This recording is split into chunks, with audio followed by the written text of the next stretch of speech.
Muy buenas tardes a todos de parte del capítulo estudiantil de la American Chemical Society en el Tecnológico de Costa Rica. Pues siempre es un gusto recibirlos estos fines de semana. Desde que estamos en época pandémica, hemos decidido tener invitados nacionales y extranjeros. Hoy contamos con un gran invitado, un excelente colega profesional que es el doctor Daniel Caviedes. Eh, Daniel Caviedes es ingeniero civil en la Universidad de Costa Rica. Sacó su doctorado en la Universidad de Zaragoza, en España, en mecánica de fluidos. Creo que, por cierto, era lo que Daniel también hacía cuando era estudiante. Creo que fue asistente, si no me equivoco, Así en es esa cierto, sí. área, si mi memoria no me falla, en la Universidad de Costa Rica. Y posteriormente Daniel se traslada a Alemania, donde trabaja en algunos centros de investigación en Cottbus, por ejemplo. También estuvo en Inglaterra. Y ahora Daniel se encuentra en el Supercomputing Center del Forschungszentrum de Jülich en Alemania. Así que le voy a dar la bienvenida a Daniel. Quiero agradecerles a los aquí presentes y recordarles también que pueden buscar esta presentación en las redes sociales del capítulo. Le voy a dar el espacio a Daniel y les voy a recordar a todos, es un espacio tranquilo de esparcimiento donde nuestro invitado nos va a contar un poco detalles sobre sus líneas de investigación, y si alguien quiere al final hacer algún comentario o alguna pregunta, pues puede hacerlo. Daniel, bienvenido y muchísimas gracias, porque además sé que es un poco tarde en Alemania, así que es un valor agregado que te agradecemos. Gracias por la introducción, Isaac, y por la invitación. Es un gusto para mí intentar contribuir a mejorar la visión que puedan tener los estudiantes sobre lo que hacemos en investigación, eh, en particular costarricenses en el extranjero, ¿no? Pues como decía Isaac, yo ahora mismo estoy trabajando en el Centro de Supercomputación del Centro de Investigaciones de Jülich, en particular en lo que respecta a supercomputación orientada hacia geociencias. Y con la invitación de Isaac, me planteé pues que podría ser interesante contarles a ustedes y, ¿por qué no? Pues un poco darles la imagen de cuáles son los retos que tenemos en supercomputación, digamos, en el estado del arte hoy en día, como está, aplicado en geociencias. Entonces, en general, algunas de las cosas que les voy a contar también son aplicables para otras ramas de la ciencia y de la investigación, eh, pero dado que mi especialidad es en geociencias, es pues un poquito más lógico y más cómodo para mí contarles un poquito por ahí las cosas. Eh, Me disculpo de antemano, que verán que el texto en las diapositivas está en inglés. Es por la costumbre de tener material que reutilizo en inglés, y ponerme a traducirlo es realmente muchísimo trabajo, pero no creo que vaya a ser problema, en tanto va a ser, digamos, la charla que quiero darles a ustedes es más bien provocativa, es de darles algunas ideas sobre lo que hacemos y sobre lo que se puede hacer para estimular su imaginación, es estimular su curiosidad y sus preguntas, más que nada. Entonces, no es nada técnico ni nada particularmente detallado, sino una imagen gruesa de qué es lo que hacemos. Creo que muy importante, lo primero que tenemos que preguntarnos es por qué necesitamos la supercomputación y por qué hacemos modelización en geociencias. Y a mí me gusta mucho citar a George Box, que fue un matemático británico, que básicamente dijo, y lo estableció muy claro en su investigación también, es que para comprender sistemas complejos, como por ejemplo la Tierra, como sistema terrestre, eh, hay que básicamente ser capaces de modificarlos para ver cómo reaccionan, ¿no? Esta es la experiencia clásica que uno tiene en el laboratorio, independientemente de cuál sea la rama científica de la que está hablando. Uno va al laboratorio, se plantea un pequeño sistema, por más simple que sea, hace un cambio y ve si produce un efecto, y una vez que se observa ese efecto, se intenta conectar de alguna manera deductiva o inductiva, qué es lo que permite establecer ese vínculo causa-efecto, ¿no? El problema que tenemos es que en sistemas tan complejos como un planeta, eso no lo podemos hacer realmente, ¿no? Aparte de que tendremos problemas pragmáticos y éticos de modificar el sistema para ver cómo reacciona, simplemente son tantas las interacciones que no podemos tener seguridad de que lo que estamos haciendo tiene una relación de causalidad. Y para esto nos sirve la modelización, básicamente. Es para construir estos laboratorios virtuales donde nosotros podamos examinar qué pasa si tocamos cosas en una escala o en un lugar o en un momento y cómo reacciona no solo el entorno local y en el tiempo, digamos, cercano en el tiempo de esa perturbación, sino cómo afecta en el futuro, en otras escalas y en otras componentes del sistema. Y esto es lo que intentamos hacer en en la modelización geocientífica. Y me gusta ilustrarlo con estas tres figuras, porque un tema que van a ver ustedes es muy recurrente, es el tema de las escalas. Evidentemente, en los procesos terrestres, tenemos procesos que ocurren en unas escalas que son microscópicas, ¿no? Entiendo yo que, este seminario está auspiciado mayormente por la Sociedad de Ingeniería Química y en química se está acostumbrado a estas pequeñas escalas, ¿no? Pero en geociencias vamos de esas escalas de la química prácticamente a las escalas del planeta y tenemos que encontrar cómo esos procesos van migrando de escalas. Es uno de los temas más complejos que tenemos que enfrentarnos. Y en ese sentido es donde entra la modelización de una forma muy formal, y es lo que está aquí en esta flecha de aquí arriba, esta idea de llevar los procesos que están en escalas pequeñas cada vez a escalas más grandes, esto que llamamos upscaling y para lo cual no tengo una buena palabra en español, y lo hacemos básicamente construyendo descripciones matemáticas sobre de esos procesos microscópicos, usualmente con sistemas bastante extensos de ecuaciones en derivadas parciales, que resolvemos numéricamente en grandes computadoras, ¿no? Al punto de necesitar realmente supercomputadoras para poder hacer esto. Pero también lo hacemos a la inversa, nos cogemos los resultados o las observaciones y los comportamientos que vemos en grandes escalas y intentamos a través de modelos conceptuales eh, llevárnoslo en un proceso de downscaling hacia las escalas más pequeñas para intentar vincularlo con los procesos que sabemos que ocurren. Y en algún lugar en el medio de estos dos procesos está el premio de entender cómo funciona el sistema, que eso es al fin y al cabo lo que buscamos. Ahora, yo pongo aquí en rojo que lo que intentamos hacer es explorar estas retroalimentaciones, estos feedbacks y los comportamientos emergentes. Y esto necesita tal vez una pequeña definición. Estos comportamientos emergentes son los comportamientos que nos muestra el sistema en escalas grandes, pero que no son una consecuencia clara y obvia de los pequeños comportamientos o de los pequeños fenómenos, sino que la combinación, usualmente con propiedades no lineales de esos pequeños comportamientos, producen resultados en escalas más grandes que no eran esperables. Eso es lo que llamamos comportamientos emergentes, ¿no? Una suma que es más que la suma de las cosas individuales, ¿no? El todo es mucho más que la suma de las partes. Eso es lo que quiere decir. Y esto es lo realmente difícil con los sistemas terrestres.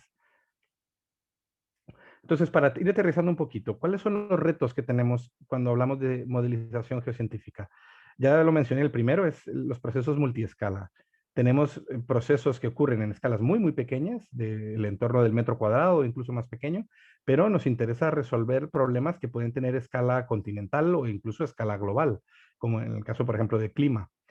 Y eso quiere decir que necesitamos una enorme resolución espacial para resolver nuestras ecuaciones. Tenemos que lidiar con la variabilidad espacial de todo lo que caracteriza el sistema, es decir, desde la topografía, los suelos, el material, la geología, la vegetación, etcétera, etcétera. Tenemos una enorme variabilidad temporal. En buena parte esto tiene que ver con las fuentes que tenemos de energía que motivan los cambios en el sistema. Y todo esto pues significa que tenemos un rango enorme de escalas que tratar.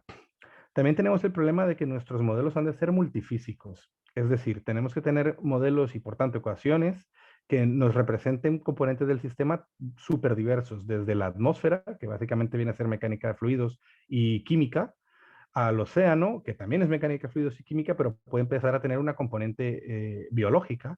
Tenemos dinámicas de la criosfera en el hielo, tenemos la hidrología y tenemos una enorme incertidumbre en todo lo que pasa en el subsuelo que no podemos observar. Y si nos vamos a campos como la geomorfología o la geodinámica, tenemos que también describir sedimentos, rocas, material fundido que está profundamente bajo el suelo y por tanto tenemos muy poca información y poca posibilidad incluso de validar nuestros modelos. Y si queremos realmente resolver el sistema terrestre completo, necesitamos todos esos componentes trabajando juntos de alguna manera. Ya el tercer punto lo vengo anunciando, que es el de la incertidumbre, ¿no? Que es, sencillamente no es posible caracterizar apropiadamente el sistema. Hay parte del sistema que no podemos medir, no podemos ver y sabemos muy poco, básicamente. Si hablamos, por ejemplo, de modelización geodinámica y del núcleo terrestre, pues básicamente las medidas son imposibles. Entonces, dentro de ese rango hay que moverse para intentar hacer alguna cosa. Esto, de alguna manera aterrizada, viene a significar que tenemos parámetros en el modelo que no podemos medir y no podemos verificar. Tenemos una incertidumbre estructural, no sabemos si la idea que hemos construido con el modelo es correcta. Hay procesos que no sabemos si ocurren como nos estamos imaginando. Tenemos incertidumbre en la fuerza, en lo que, digamos, hace moverse el sistema, por ejemplo, la radiación solar. Y tenemos errores en la configuración propia del modelo, ¿no? Y todo esto se suma a que si nosotros hacemos predicciones, tenemos una tendencia y luego tenemos un abanico amplio de incertidumbre. Y estos son los tres grandes problemas que tenemos que lidiar. ¿En qué se traduce esto de manera práctica? Pues el tema de las escalas se traduce en que si queremos construir modelos computacionales, tendremos que incluir millones de celdas de cálculo, donde discretizar nuestras ecuaciones diferenciales. Vamos a simular durante tiempos largos. Por ejemplo, si hablamos de clima, podemos hablar de décadas y siglos. Si hablamos de geodinámica y geomorfología, hablamos de millones de años o cientos de millones de años. Y tenemos un enorme problema, que es que producimos un montón de datos y estos datos tienen que guardarse en algún lugar y procesarse luego para extraer información. El tema multifísico, ya lo mencioné antes, tenemos un montón de ecuaciones diferenciales distintas que resolver con técnicas diferentes para resolverlas. Tenemos que acoplarlas entre ellas para que se pasen información, y esto no es para nada trivial. Y además, sabemos que algunas de nuestras ecuaciones tienen sentido solo en ciertas escalas y no en otras. Entonces, si cambiamos de escala, si nos vamos a celdas de cálculo más pequeñas, por ejemplo, igual tenemos que cambiar de ecuación diferencial, y esto complica todavía más la solución. ¿Y qué problemas tangibles tenemos con la incertidumbre? Pues básicamente que para poder cuantificar la incertidumbre tenemos que calcular no solo una simulación, sino que tenemos que calcular lo que aquí dice un ensamble, ¿no? Un grupo de simulaciones con ligeras variaciones, por ejemplo, en los parámetros, que usualmente se hace además con modelos estocásticos para describir esas variaciones. Y en vez de simular una vez, tenemos que simular 30 o 50 o 60. Y esto, claro, multiplica el costo que tiene en términos computacionales. Para eso también tenemos técnicas de asimilación de datos. Cuando podemos tener datos observables, los incluimos y intentamos validar qué pasa. Y últimamente, desde luego en los últimos años, tenemos toda la fase de inteligencia artificial y machine learning, que nos ayuda a controlar la incertidumbre. Ahora, ¿cuál es el mensaje? ¿Por qué entro un poquito en estos detalles? Pues porque la mayoría de estos problemas requieren necesariamente lo que llamamos high performance computing, que viene a significar sencillamente supercomputación, ¿no? Necesitamos realmente computadoras con enormes capacidades. Y les quiero dar un par de ejemplos de qué cosas se hacen en términos de este tipo de computación en geociencias. Muy someramente, no voy a entrar en detalles aquí, pero por ejemplo, se hacen simulaciones de cómo evoluciona la erosión a escala continental y en escalas geológicas de tiempo. Aquí lo tienen en la imagen de arriba a la izquierda. Básicamente la idea de cómo habría evolucionado desde el Cretácico hasta la actualidad la topografía en el cuerno sur de África, y bajo qué condiciones climáticas y qué condiciones geológicas habría ocurrido esto. O, por ejemplo, cuando hablamos de deriva continental, también pues, se hacen modelos de simulación a escala global para comprender la deriva continental, o cómo se desarrolla o cómo coevoluciona, digamos, la masa terrestre con el cambio de las propiedades magmáticas en el núcleo del planeta, ¿no? Esta es la imagen de abajo a la izquierda. Este tipo de cosas son bastante normales en geodinámica y geomorfología. Y aquí hablamos, por supuesto, de escalas de cientos de millones de años. ¿Qué más hacemos? Pues muy notoriamente, por supuesto, simulaciones de clima. A escala global, típicamente también a escalas de siglos, pues calculamos una enorme cantidad de variables que están entre todas ellas acopladas, ¿no? Como por ejemplo lo que hay aquí en la imagen a la izquierda, que es el cambio en precipitación al final del siglo XXI respecto al estado estándar, digamos, de la media del siglo XX. Esas son típicas proyecciones que salen en la prensa, ¿no? Del panel del IPCC, el panel internacional de cambio climático. Estos son el tipo de estudios que se hacen siempre en términos de supercomputación. Pero se hacen cosas también un poco más puntuales, como por ejemplo comprender cómo se dispersan los aerosoles y los gases que puede expulsar un volcán durante una erupción, como lo que tenemos aquí en el lado derecho, a veces en escala local, es decir, sobre el cono volcánico, pero también cómo se transporta a escala global, ¿no?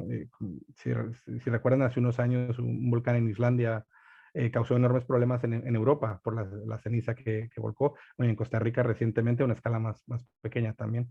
Entonces, esto es interesante de explorar. Y lo voy aterrizando un poco más hacia mi campo de aplicación, que es en la mecánica de fluidos ambiental, más que nada la hidrología. También hacemos esto y podemos hacer, por ejemplo, pronósticos del sistema hidrológico, en este caso en la imagen de la izquierda a escala de Alemania, con una resolución de 600 metros. Cada píxel aquí tiene 600 metros por 600 metros. Hacemos simulación de inundaciones en resoluciones del orden del metro cuadrado, con muy alta resolución, tanto en campo como en zonas urbanas.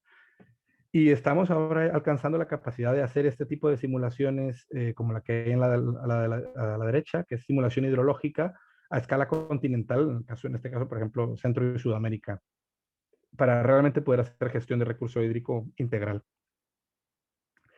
¿Esto qué beneficios tiene? Pues que podemos hacer cosas, por ejemplo, como estudiar cuencas, como la que hay aquí ilustrada. Esta es una cuenca en Estados Unidos, y podemos estudiar cómo se conecta. Por ejemplo, lo que ven ustedes aquí en los colores son zonas que cuando llueve están conectadas entre sí. Y cada color es una zona que está conectada entre sí, pero desconectada de otra en un cierto momento de la lluvia. Y eso es de particular interés porque cuando se establece conexión continua de una superficie de agua entre un punto y otro de la cuenca, también se transfieren un montón de sustancias, ¿no? Tenemos una transferencia de sedimentos, de sustancias químicas disueltas, tenemos una transferencia también de biota, y esto nos permite comprender los caminos, digamos, bioquímicos o biogeoquímicos que se producen en las cuencas como resultado del movimiento del agua. También podemos hacer cosas en otras escalas temporales, por ejemplo, esto es un ejemplo de evolución de paisaje, que es un comportamiento particular que ocurre en ciertos desiertos o en zonas muy áridas, en las cuales se producen patrones como los que hay aquí en la izquierda de vegetación, así como este tipo de patrón, así como de puntos de vegetación, o este patrón invertido, que es todo vegetación y unos circulitos de suelo desnudo. Y podemos hacer simulaciones que reproducen este proceso, cómo se generan estos paisajes, que ya pueden ver aquí ustedes las escalas temporales, hablamos de cientos y miles de años, ¿no? Esto tenemos que hacerlo una vez más con supercomputación. Intentamos estudiar los efectos de escala, qué pasa cuando introducimos variabilidad y cosas de este estilo. Y esto, por supuesto, si queremos poner variaciones del orden de 10 milímetros en nuestros sistemas, tenemos que resolverlos en esas escalas, y esto tiene un coste grande. Entonces, ¿cómo interactúa esto con la supercomputación? Pues tal vez ustedes hayan escuchado hablar de la ley de Moore. Y la ley de Moore es una observación que este señor Moore hizo en los años 60, de que básicamente el número de transistores de una computadora se duplica cada 2 años, y por tanto el coste de calcular un cierto volumen de información se reduce a la mitad, ¿no? Y eso es lo que más o menos se observa cuando uno ve la gráfica que está aquí a la izquierda, que nos muestra la capacidad de cálculo en términos de flops, y flops significa número de operaciones de punto flotante por segundo, es decir, básicamente cuántas operaciones aritméticas con números reales podemos hacer por segundo. Y pueden ver que la escala es logarítmica, ¿no? Entonces esto está incrementándose exponencialmente realmente. Y ahora estamos aquí. El punto amarillo este que está aquí es el supercomputador más potente que tenemos ahora mismo, que es una máquina que está en Japón. Y ya ven ustedes aquí el número 500 en la lista, pues está aquí abajo, es varios órdenes de magnitud menos capaz, ¿no? Y ahora voy a hablar un poquito más de esto. Bueno, ¿qué pasa con la ley de Moore? Pues que se está llegando a su fin. Ya no podemos meter tantos transistores en un chip de un tamaño limitado, y por tanto tenemos que encontrar otras soluciones. Y esto es lo que en la jerga es que se nos acabó la comida gratis, ¿no? El free lunch este se acabó, Eso significa que no podemos esperar que dentro de 2 años nuestros programas, nuestros modelos, van a ser el doble de capaces, porque no va a ser cierto. Tendremos que hacer algo más inteligente. Esto ha sido así en los últimos 30 años, 40 años, ha sido así. Y esto ahora requiere un cambio de paradigma tremendo. ¿Y qué podemos hacer para este cambio de paradigma? Pues tenemos que rediseñar nuestros algoritmos. Tenemos que encontrar mejores soluciones numéricas para resolver las ecuaciones diferenciales de una forma más rápida y más barata. Tenemos que utilizar aceleradores. De esto voy a hablar un poquito en detalle. Tenemos que usar módulos de cálculo especializados, y esto es el futuro de la supercomputación. Y tenemos que usar lo que se llama computación heterogénea, que es un poco mezclar las cosas anteriores. Y para ilustrar un poquito lo de que se acaba la ley de Moore, puse esta gráfica de aquí abajo, en la que esto es una gráfica de los procesadores de Intel, y ustedes pueden ver aquí que la velocidad, básicamente el clock, ¿no? El número de operaciones que puede ejecutar el procesador sincronizadamente con la memoria, básicamente se está estancando desde hace ya unos 15 años. Entonces, esto nos ilustra un poco que ya no podemos sencillamente esperar que los fabricantes de chips nos van a dar chips más rápidos. Eso no va a pasar. Ahora, ¿cómo se ve el panorama de la supercomputación hoy en día? Como les decía antes, tenemos la supercomputadora Fugaku en Japón, que funciona con CPUs ARM, que son los que hay típicamente en los celulares, por ejemplo, en los celulares Samsung o en los celulares chinos. Estos son los procesadores que están usando ahora. El- Tiene un pico de capacidad de 442 petaflops. Y por si no lo tienen en mente, peta es el prefijo para 10 elevado a la 15. Esto es lo máximo que tenemos en el planeta ahora mismo. La segunda máquina en la lista es Summit, que está en Estados Unidos, en Tennessee, y tiene 148 petaflops de máxima capacidad. Una diferencia importante. Y pongo aquí la máquina con la que trabajo yo, que es Jubels, que es la octava en la lista, es la primera en Europa. Y como pueden ver, la diferencia es significativa, ¿no? Estamos hablando de un orden de magnitud respecto a Fugaku.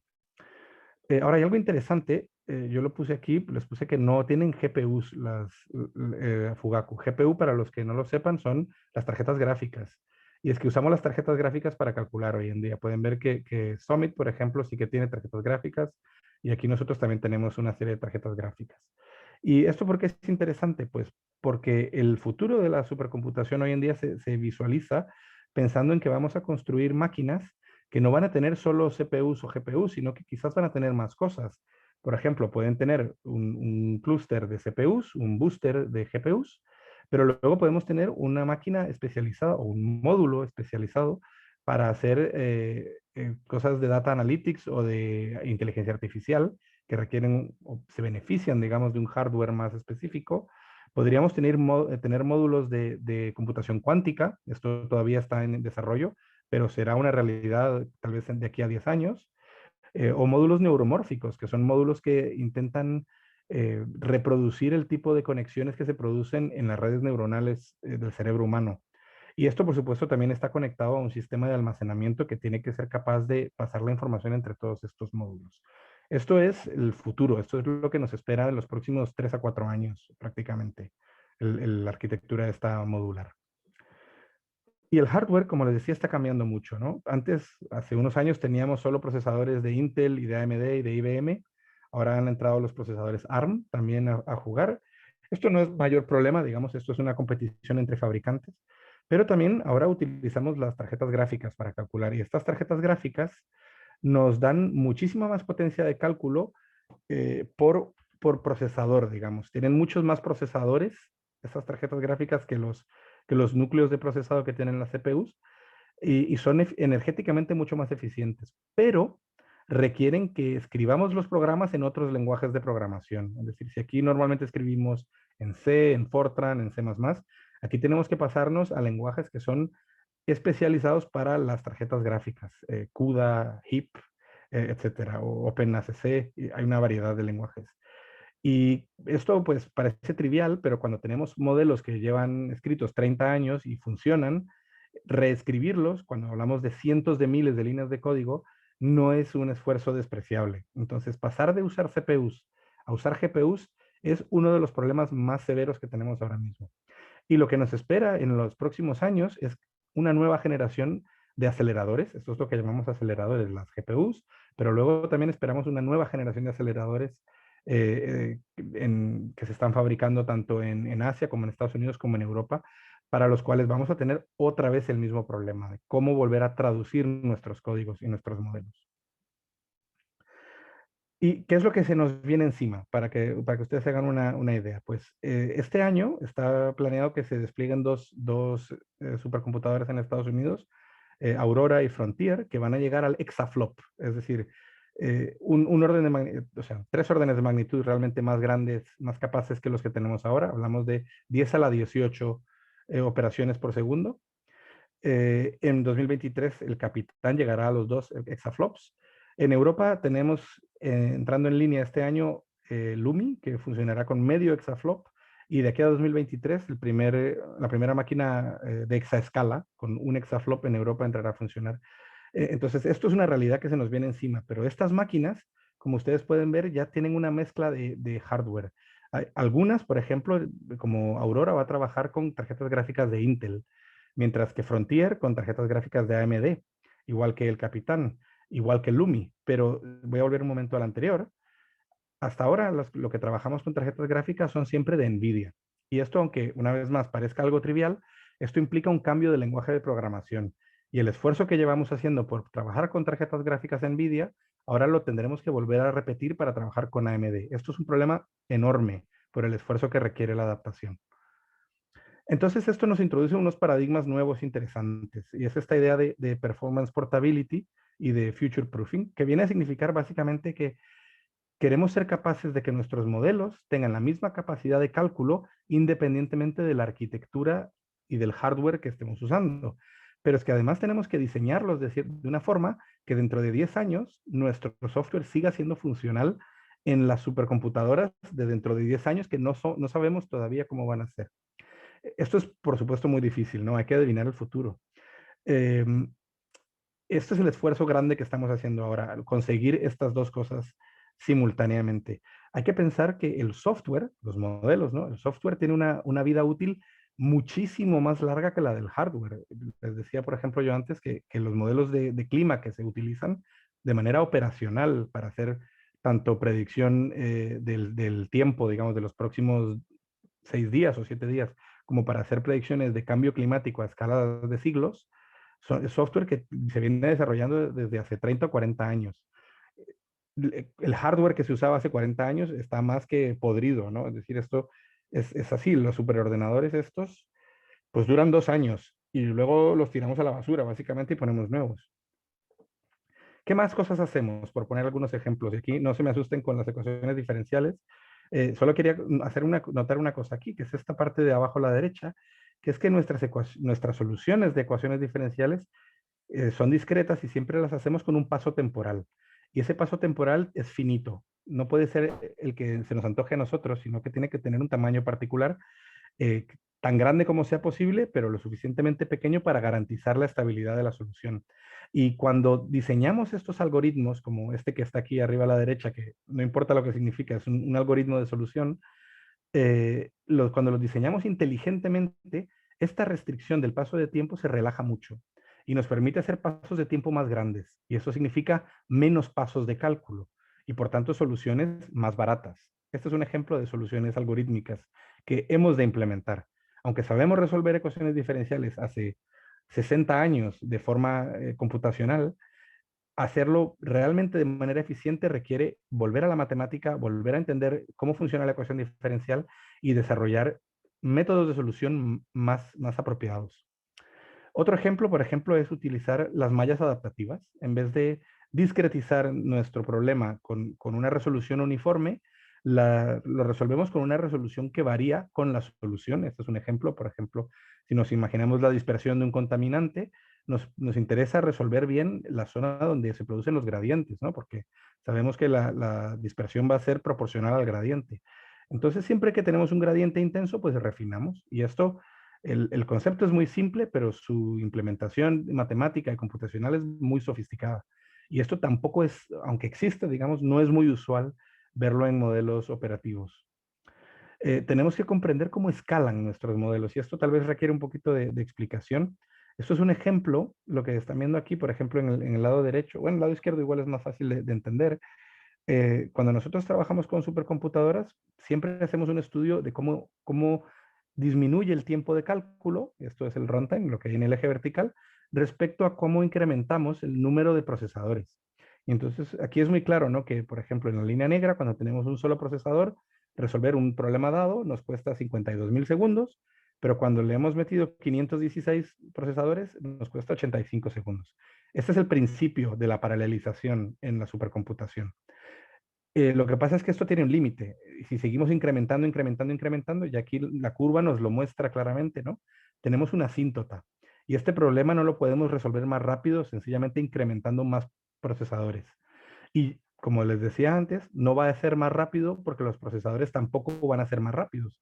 Entonces, cuando estamos llegando a este límite, ya no podemos esperar que el hardware nos lo resuelva.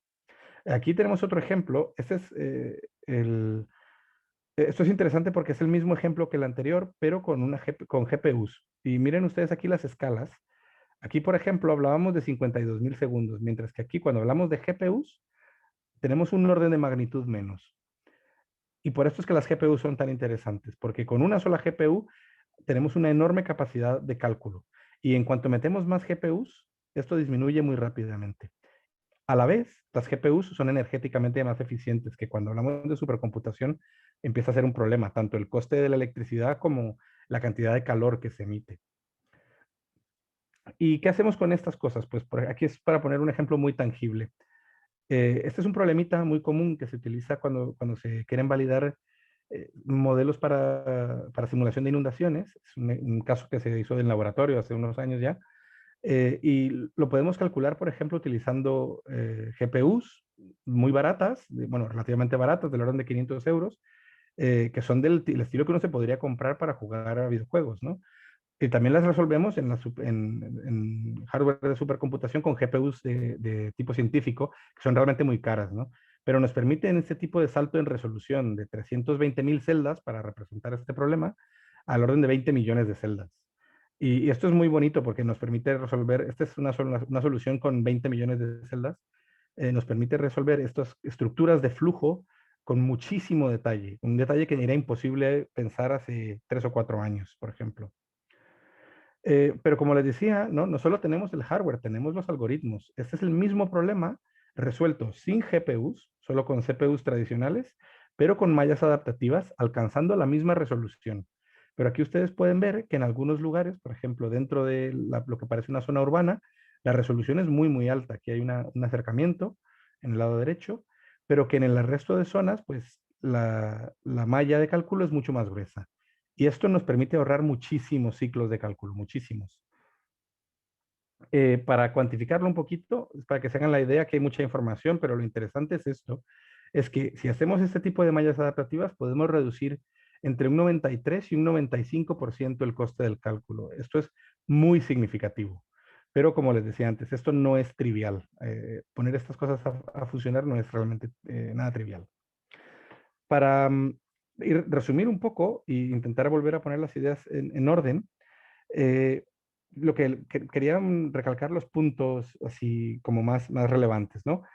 ¿Por qué es importante la modelización en geociencias? Pues para poder comprender el sistema de una manera física, ¿no? Para no solo encontrar correlaciones, sino comprender la causalidad.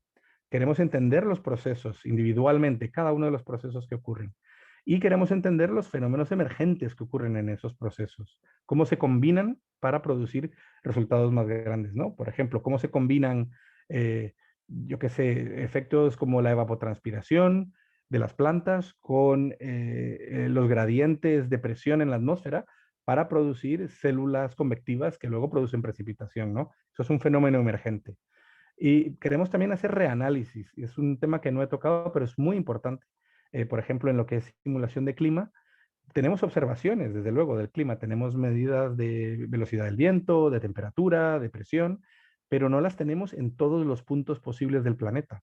Entonces, lo que podemos hacer es con los modelos rellenar los datos que tenemos entre los puntos. Eso es lo que llamamos reanálisis. Es una de las cosas más importantes que hacemos de forma operativa. Y por supuesto queremos predecir el futuro, cómo va a ser el sistema en el futuro y predecir su sensibilidad a los cambios que podamos hacer nosotros. Usualmente sean cambios antropogénicos sin querer o intervenciones, ¿no? Como puede ser, por ejemplo, construir defensas de inundaciones o cosas de este estilo.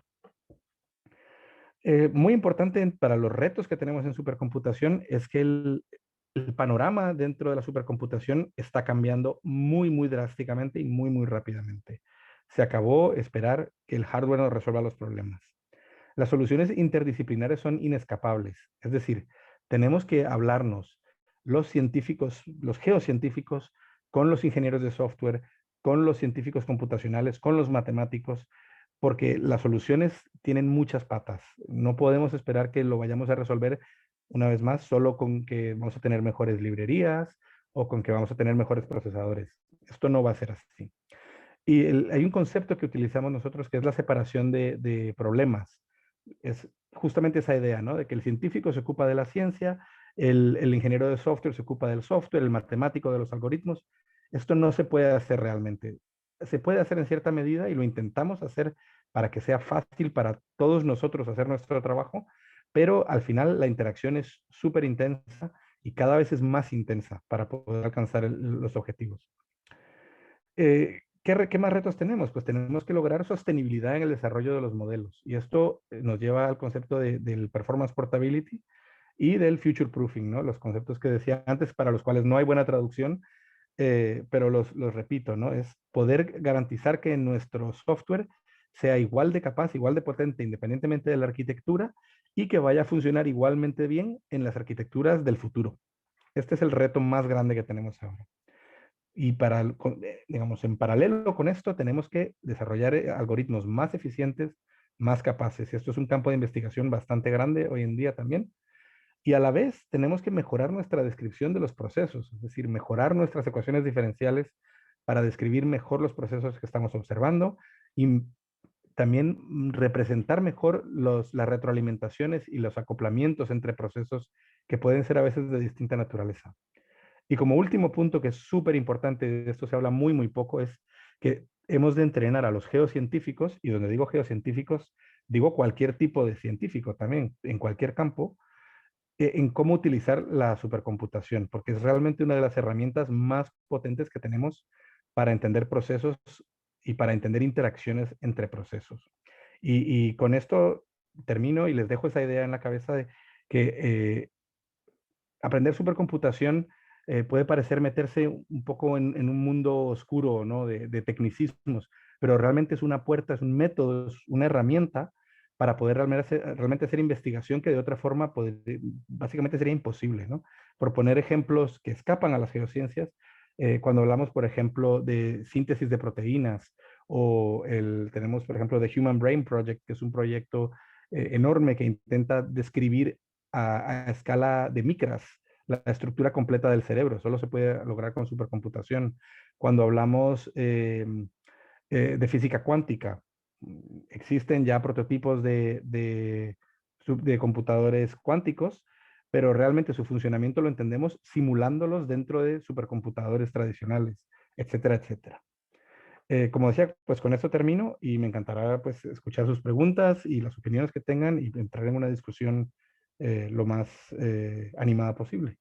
Muchas gracias, Daniel. La verdad que, bueno, aquí voy a hablar yo primero de que es un área en la que uno no normalmente no participa o no utiliza directamente, pero aquí hay pues ingenieros, yo no soy ingeniero, así que me imagino que algunos de los aquí presentes estudiantes que trabajan con computadoras pues se sorprenden un poco con esto. No sé si algún estudiante aquí presente quisiera hacer alguna pregunta o algún comentario a Daniel, que tuvieran algún comentario, porque si no empiezo yo, pero si alguien quiere, por favor, nada más levante un momentito la mano y con todo gusto puede preguntarle a Daniel.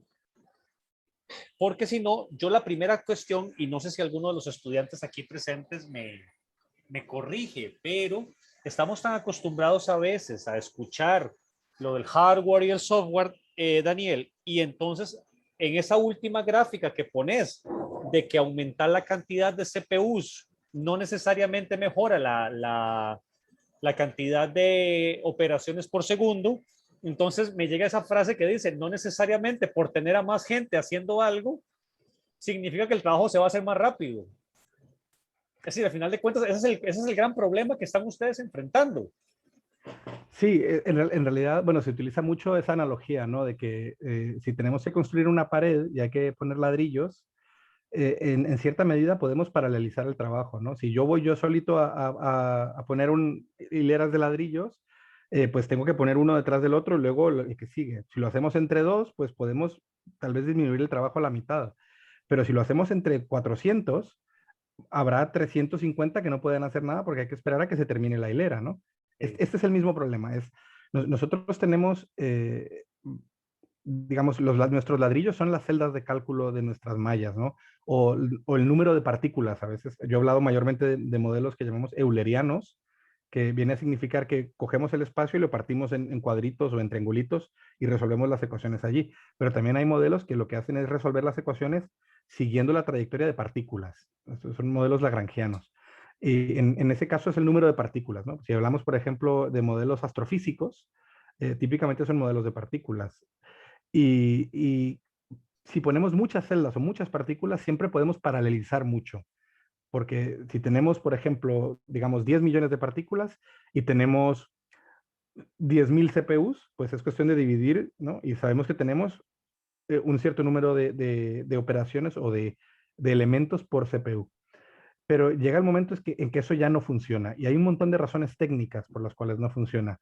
La principal razón que no funciona es porque se tienen que comunicar entre ellos las unidades de procesamiento, sean CPU, sean GPU, sean lo que sea, se tienen que mandar información el uno al otro. Y eso, pues, hay un límite, ¿no? Hay un ancho de banda.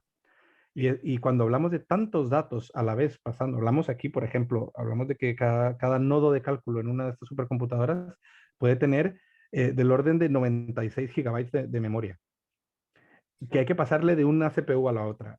Y esto no hay ancho de banda que lo aguante. Pero es que luego tenemos muchos nodos y cada uno de estos nodos está conectado a través de una red. Y claro, no es una red, digamos, como la que tiene uno en su casa, que aguanta pues tal vez 50 megabits por segundo, ¿no? Esto hablamos realmente de redes de alta densidad con un ancho de banda tremendo, pero que se satura. Y entonces, básicamente pasa lo que siempre ha pasado en computación, que es que los procesadores tienen que esperar a que les llegue la información. Y entonces da igual que le metamos el doble de procesadores o el triple de procesadores, porque van a estar el triple de procesadores esperando a que les llegue la información. Es como para hacer la analogía con la química, ¿no? Es el reactivo limitante. Sí. Eso es lo que tenemos ahí. Y otra cosa, Daniel, que ahora eso me lleva desde el punto de vista ambiental, porque hace un tiempo atrás se ha escuchado mucho y cada vez viene más el tema de que estas supercomputadoras calientan, o sea, se calientan, hay que mantenerlas frías o mantener ahí un sistema de enfriamiento importante, pero eso genera una gran contaminación al medio ambiente. Es correcto, ¿qué hacer? Porque se habla, yo he escuchado mucho y en la carrera de ingeniería ambiental en el TEC se ha hablado mucho de, por ejemplo, los superprocesadores que tiene Google. Eh, ¿Cómo trabajar eso? Porque eso es una variable importante. Esto es, yo creo que uno de los temas ahora que más nos apremian en términos de supercomputación. Uno lo nota no solo en, digamos, en lo que sale en la prensa, en lo que se habla de manera técnica, uno lo nota en el financiamiento de proyectos científicos, que ahora hay una serie de proyectos científicos que buscan financiar específicamente desarrollos para hacer la supercomputación ambientalmente amigable. Ese es el reto. Tiene muchas aristas. Por una parte, sí, está desde luego el consumo eléctrico de la máquina en sí misma, ¿no? Es enorme y necesita mantener discos duros funcionando, memoria funcionando, procesadores, GPUs y por supuesto todo un sistema de enfriamiento, aire acondicionado básicamente. Porque estos sistemas al final son superconductores y si se calientan, su eficiencia se va a no a cero, pero a no superconductores, ¿no? Y entonces eso mal. Eh, ¿Cómo gestionarlo? Yo creo que no hay todavía una respuesta clara. Puedo poner como ejemplo lo que se está haciendo aquí en el Forschung Centrum, en el Centro de Supercomputación donde trabajo yo. Se está construyendo, esto es un campus muy grande, para que ustedes imaginen, es un campus como un campus universitario, es bastante grande, son varias hectáreas de campus con muchísimos edificios y la calefacción de todo este campus va a parcialmente alimentarse del exceso de calor del supercomputador. Esa es la cantidad de calor que estamos emitiendo. Es realmente muy salvaje. El próximo supercomputador que vamos a tener, previsiblemente en 2023 o 2024, que se espera sea además el exascala, el primero en Europa, va a ser tan grande que probablemente vaya a tener su propia planta de generación eléctrica a base de hidrógeno. Ah, Este es la filosofía. Es decir, hay que generar un ecosistema de supercomputación que sea autocontenido y sostenible. Eso es lo que queremos lograr. Y más cosas que se están haciendo, por ejemplo, es ahora pensar en que tenemos que desarrollar métodos y algoritmos y hardware también, pero es decir, que tenemos que desarrollar todo, desde la máquina hasta todo el software, de manera que nuestro objetivo ya no solo sea la potencia de cálculo, sino que sea ambientalmente sostenible. Y eso es un nuevo paradigma, un reto más que tenemos que y enfrentar. una última pregunta que te voy a hacer yo porque me parece interesante, sobre todo pensando en los que van a ver este video posteriormente y los que están actualmente, que son ingenieros de distintas carreras, o sea, desde ingenieros que hay aquí de materiales, de biotecnología. O sea, al final de cuentas, la conclusión que uno puede sacar, Daniel, es que esto lo puede aplicar cualquier ingeniero y cualquier persona para sus campos de investigación.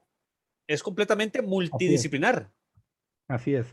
Es decir, una de las cosas más interesantes de la supercomputación es que sí, hay un abanico de aplicaciones, ¿no? Enorme, enorme, desde la física de partículas hasta la astrofísica, ¿no? Pasando por todas las escalas y todos los tipos de problemas que hay en medio.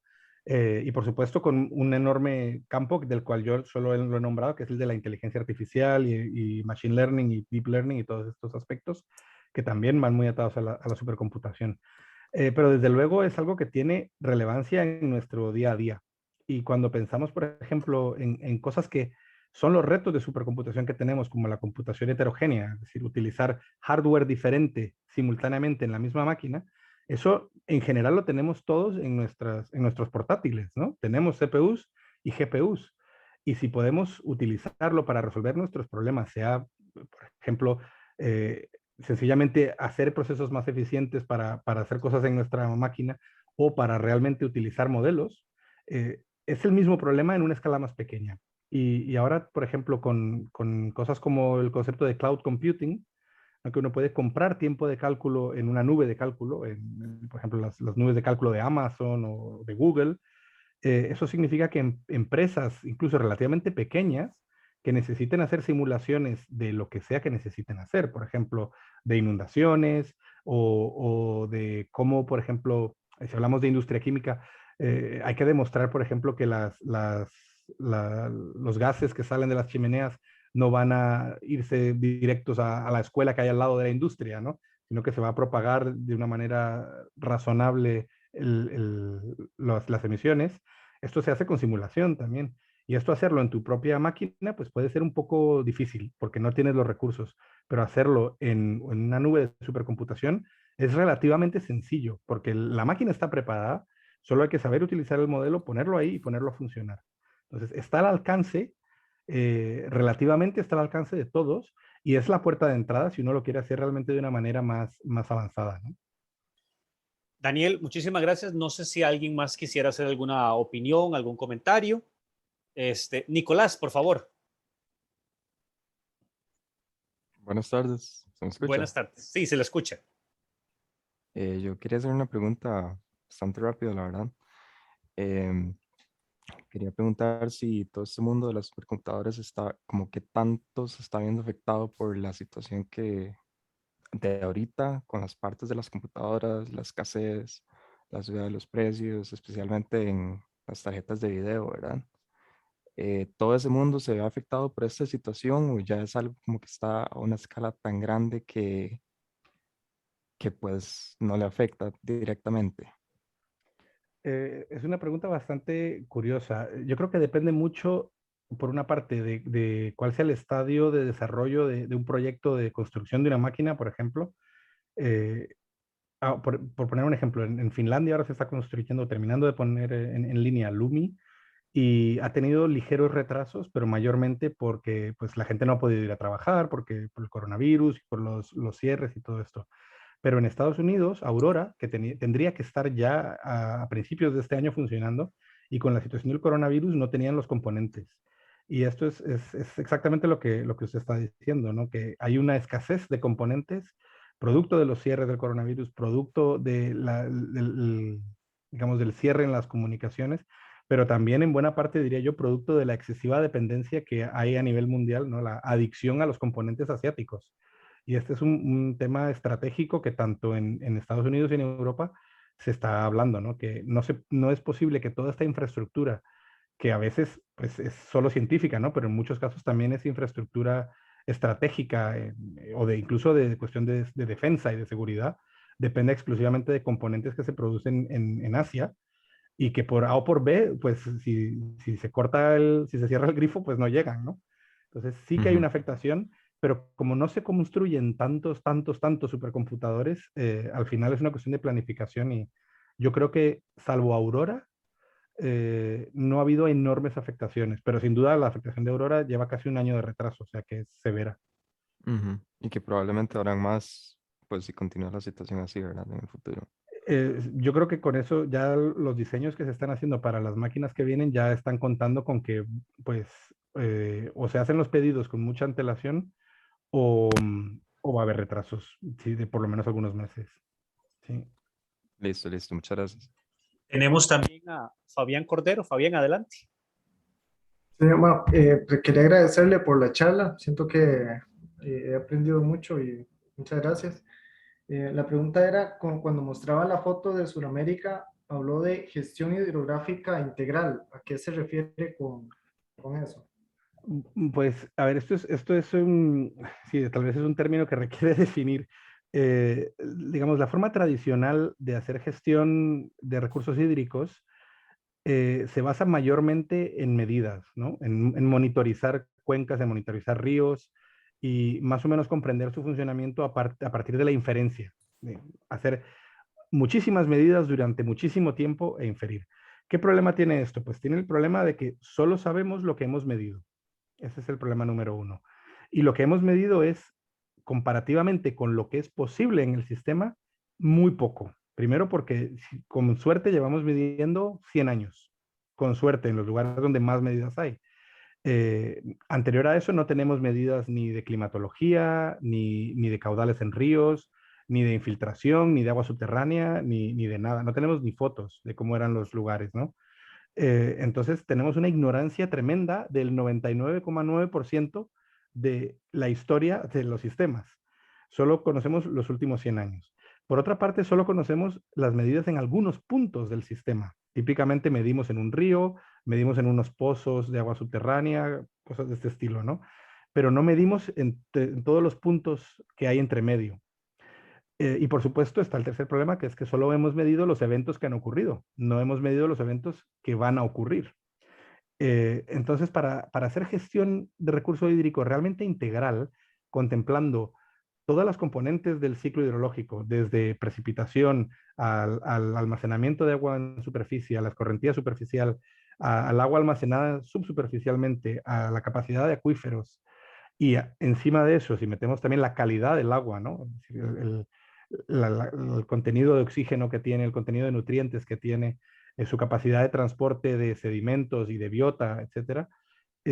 Para realmente gestionar eso de forma integral, necesitamos modelos que nos permitan rellenar todos esos vacíos entre los datos, tanto en el espacio como en el tiempo, pero que además nos permitan conectar todos esos procesos de manera simultánea. Y por eso uso la palabra ahí integral, porque cuando hablamos de modelos que nos resuelven no solo el flujo del agua, sino que resuelven también a la vez cómo interactúa con la atmósfera, porque no es lo mismo agua que está en las montañas, tal vez en el suelo, ¿no? Como agua subsuperficial a 3.500 metros de altitud, que agua que está subsuperficial a nivel del mar. A nivel del mar, si estamos en una zona tropical, probablemente tengamos una enorme evapotranspiración, mientras que si estamos en las montañas, tengamos una evapotranspiración que vuelve a la atmósfera, pues cambia también la climatología. Y si cambia la climatología, pues nos cambia la precipitación y puede haber una redistribución del agua. Y esto es lo que se ve, por ejemplo, hay un ejemplo súper interesante en Europa de cómo al bombear agua en las zonas del sur de España, que es donde se bombea de hecho mucha agua para la agricultura, cómo el volumen de bombeo que se estaba haciendo causa afectaciones climatológicas de precipitación en el norte de Alemania. Eso es gestión del recurso hídrico integral. Es decir, el agua se mueve aunque no la veamos moverse en la atmósfera, ¿no? Y tenemos que contemplar eso cuando hablamos de escalas continentales. Muy bien. ¿Alguien más? Fabián, perdón, ¿quiere preguntar algo más? No, nada más quería agradecerle por la respuesta. Sí, gracias. Listo, compañeros. Entonces, Sebastián, perdón, ¿tienes alguna pregunta? No, era Ok, anuado a lo que dijo Fabián, un signo de agradecimiento por la charla. muy bien. Sí, también voy a terminar yo acá agradeciéndole al doctor Daniel Caviedes su presentación, a todos ustedes por su participación. Les recuerdo, por favor, esta charla va a estar en breve en las redes sociales, en el canal de YouTube del Chapter. Y que pasen ustedes una muy buena tarde. A don Daniel Caviedes una muy buena noche y un buen fin de semana. Cuídense mucho y muchas gracias. Voy a dejar aquí la grabación.